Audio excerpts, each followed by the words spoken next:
Hi friends, welcome to film revive. ఈరోజు మనం మాట్లాడుకుందాం దిల్ రూబా మూవీ రివ్యూ.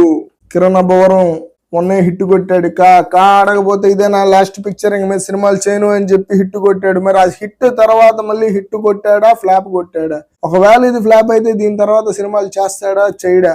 ఇంక ఈ సినిమాలో ఉన్న విషయాలు విశేషాలు, మంచిగా ఈ సినిమా కథ మీరు గెస్ చేస్తే బైక్ ఇస్తా అన్నాడు, బైక్ ఇచ్చేసాడు.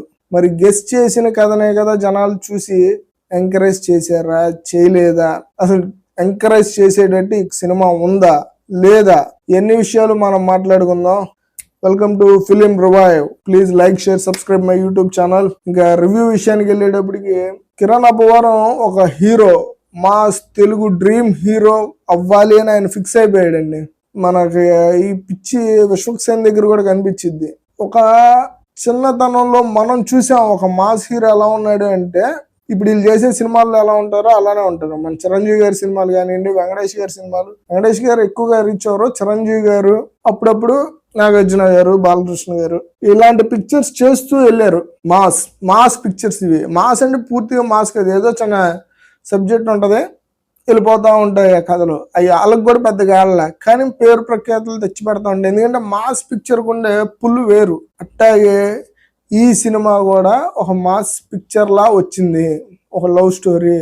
ఆ ట్రైలర్ లో అట్లా అరవటాలు చూసి జనాలేమో ఈడన్నా మంచి అర్జున్ రెడ్డి లాంటి సినిమా తెస్తారా అని అనుకున్నారు. ఎందుకంటే అరుతుంటే అర్జున్ రెడ్డి అయిపోతున్నారు జనాలందరూ. సో అలాంటి పిక్చర్ ఏమన్నా అయిద్దా అని ఎక్స్పెక్ట్ చేసాం. కాలేజ్ లవ్ స్టోరీ, మంచి హిట్ తర్వాత లవ్ స్టోరీ, కొంచెం ఏజ్ పెరిగాకే లవ్ స్టోరీ చేస్తున్నాడు కాబట్టి మెచ్యూర్ గా లవ్ స్టోరీ చేస్తాడేమో. అట్ ద సేమ్ టైం ఆయన విశ్వాస్ డైరెక్టర్, ఆయన మంచి యాక్టర్ కూడా. నేను 7 కిలోమీటర్లు నడుచుకుంటూ వెళ్ళాను, మంచి కథ చెప్పాను, ఆయన ఫ్లాట్ అయిపోయాడు. ఈయనేమో అవును అసలు ఇప్పుడు ఏం లేదు, ఏ పాటి జోక్ కామెడీ లేదు, ఫుల్ మెచ్యూరిటీగా కథ చెప్పారు. అంటే అసలు ఎంత మెచ్యూరిటీగా, అసలు లవ్ స్టోరీ, అసలు మెచ్యూరిటీ ఉన్నాడు ఎవడు లవ్ చేయడు, అది మెయిన్ పాయింట్ ఇక్కడ. అట్లాంటిది లవ్ స్టోరీ చాలా మెచ్యూర్గా చెప్తారు అన్నప్పుడే డౌట్ రావాలి. మనం థియేటర్లోకి వెళ్ళాక వచ్చింది డౌట్ కాదు, చాలా దరిద్రం వచ్చింది అని. ఏముండదండి, అది అంతే. పాపం వాళ్ళు ఏదో చేశారు. మనోడు యాక్టింగ్ అది మహేష్ బాబుని దృష్టిలో పెట్టుకొని చేస్తాడు, అర్థం కాదు.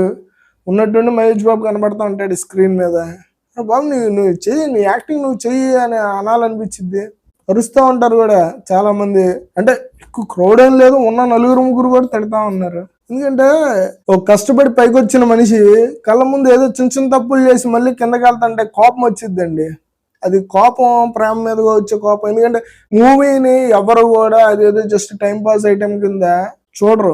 It's a included of human, like cricket, food, movies ఇవన్నీ ఒకలానే ఉంటాయి. మనం అది నచ్చకపోతే కోపం వచ్చింది, మనకి నచ్చిన ఏదైనా కుదరకపోతే కూడా కోపం వచ్చింది. అలాగే ఈ సినిమా చాలా వరకు పెద్ద ఫ్యాన్స్ బేస్ ఉందని కాదు, కానీ నచ్చుతాడు మనిషి, బాగా చేస్తాడు, మంచి టేస్ట్ ఉంది. అలాంటి పర్సన్ ఇలాంటి ప్రొడక్ట్ చేసినప్పుడు చిన్నపాటి చిరాకు వచ్చింది. అలాంటి చిరాకు ఈ పిక్చర్లో కొంచెం ఎక్కువ సార్లు వచ్చింది. ఈ సినిమా నియర్గా మొన్న వచ్చి ఆడకుండా వెళ్ళిపోయింది కదా, వినరో భాగ్యం విష్ణు కదా, నియర్గా ఇలానే ఉంటుంది. అది ఎందుకు ఆడలేదు, అలాంటిది ఇంకోటి చేస్తా, ఈసారి ఆడిద్ది చూస్తారా అన్నట్టే చేసినట్టు ఉంటుంది. అది చాలా వరకు బాగుంటుంది. కనీసం గీత వాళ్ళు కాబట్టి కొంత జాగ్రత్తగా పాటలు మంచిగా కొట్టించుకొని కొన్ని కామెడీ సీన్లు బాగా పెట్టుకొని వెళ్ళారు. ఇందులో కామెడీ సీన్స్ ఉండవు, ఎమోషన్ ఉండదు, అంతే. ఇప్పుడు ఇది ఎట్లా చూడాలి మనం అంటే, కోర్టు సినిమా చూస్తాం కదండి, ఇమ్మెచ్యూర్ పిల్లలు, ఇంటర్ పిల్లలు లవ్ స్టోరీ, పిచ్చి లవ్ స్టోరీ, అది అట్టానే ఉంటుంది. మన బుజ్జిగాడి సినిమాలో లవ్ స్టోరీ ఉంటుంది, చిన్నపిల్లల లవ్ స్టోరీ, గూడు పాలు కొట్టినట్టు వదిలేసి విడిపోతారు. అది అట్లాంటి లవ్ స్టోరీ ఇది కూడా. వీళ్ళకి మొన్నే 18 నుండి బీటెక్ సెకండ్ ఇయర్కి వచ్చారు, 20-21, కానీ వయసులో మైండ్లో ఆ 12 ఏళ్ళు 15 ఏళ్ళు ఉన్నాయి అని ఫిక్స్ అయి చూస్తే మామూలు సినిమా కాదు ఇది. బ్లాక్ బస్టర్ పిక్చర్, ఎంజాయ్ చేస్తారు పిక్చర్ రకంగా. లేదు, వీళ్ళు ఫస్ట్ ఆఫ్ ఆల్ వీళ్ళు చేసిన బిగ్గెస్ట్ మిస్టేక్ మెచ్యూరిటీ అదేం కనబడదు అందులో. అదే ఇంక ఈ సినిమాకి మైనస్. ఇంకా కిరణ్ అబ్బవరం మంచి ఫైట్లు చేశాడు, 2-3 డాన్స్ స్టెప్పులు కూడా బాగా చేశాడు. అమ్మాయి యాజ్ యూజువల్ 2 హీరోయిన్లు ఉన్నారు, 2 సూపర్ ఉన్నారు. ఒక అమ్మాయిని కడుపుతో చూపించారు, కానీ ఆవిడ కూడా చాలా బాగా రిజిస్టర్ చేస్తారు కళ్ళని. ఇంకా హీరోయిన్ కి మంచి యాక్టివ్ రోల్ ఇచ్చారు, ఆవిడ వీలున్నంత వరకు చేసింది. ఈ తమిళ యాక్టర్స్ ఎందుకు తెస్తారో తెలియదు, లాస్ట్ లో ఆయన జాయిన్ గా తెచ్చారు. అసలు ఆయన జోకరు. మనకి ఆ ఎపిసోడ్ గుర్తొచ్చింది, ఏది మన హృదయకాలంలో కోబ్రా అని ఒక ఎపిసోడ్ వచ్చింది.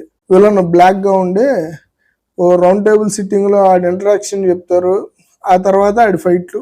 సేమ్ ఇట్టానే ఒక రౌండ్ టేబుల్ ఇంట్రడక్షన్ లో ఆడి ఇంట్రడక్షన్ చెప్తారు, ఆడి పేరు జోహర్ అంటారు. అబ్బో, మీకు ఓపిక ఉంటే ట్రై చేసుకోండి.